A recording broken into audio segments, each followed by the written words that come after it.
Hill করে খটখট করে। হোটেলের মধ্যে চার্লেট হোটেল একদম দেখ কিরকম একটু ম্যাল রোডের পুরনো ওপর। ভেতরটা দেখ না। হ্যাঁ, পুরোনো হেরিটেজ ব্যাপারটাকে ধরে রেখেছে এরা আর কি। সুন্দর না? চার্লেট হ্যাঁ, হোটেল হ্যাঁ। পাশে এসবিআই এটিএম রয়েছে একদম ম্যাল রোডের ওপর। তিনজন মিলে থাকতো। আর ওটা একটু নিচের দিকে ওইটা হোটেল সানফ্লাওয়ারটা। বলছে আমরা উঠেছি সানফ্লাওয়ারে আর আমার অগ্নিপতিটা সানফ্লাওয়ার সবসময় ভর্তি থাকে। জায়গা পাইনি চ্যালেঞ্জ হোটেলে উঠেছে, একদিন থেকে পালিয়ে এসেছি। মানে ওটা অনেক ভয় পেয়েছে, ওই যে তলায় যেন কারা।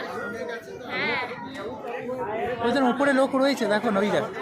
আর থাকবে না কেন, ওদের উপরে আছে লোক রয়েছে। কিন্তু ভয় পায়। ওই যারা সাহসী তারা থাকে, যারা ভীতু তাদের ভয় পেয়ে যায়। যেমন বলে না মর্গেন হাউসে ভূত আছে। হ্যাঁ হ্যাঁ, মর্গেন হাউসে তো বলে মানে কোনো একটা ঘটনা হয়েছিল সেখান থেকে আর কি এগুলো রয়েছে। অনেক দাম সব জিনিস। হ্যাঁ, ম্যাল রোডের ওপর না প্রপার, এগুলো রেটটা বেশি হবে। একটু নিচের দিকের মহাকাল মার্কেটটা আমি যা দেখলাম সবচেয়ে চিপ। ম্যাল মার্কেটের দামটা সবচেয়ে কম, মহাকাল মার্কেটের দাম। এখানে তারা পাত্তাই দেয় না কোনো রকমের। এই যে গোল্ডেন টি মার্কেটে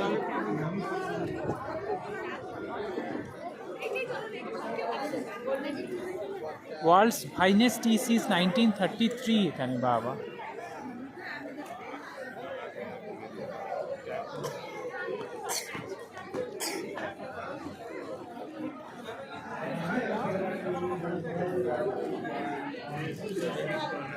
হ্যাঁ, লিকার মেরে দিয়েছে।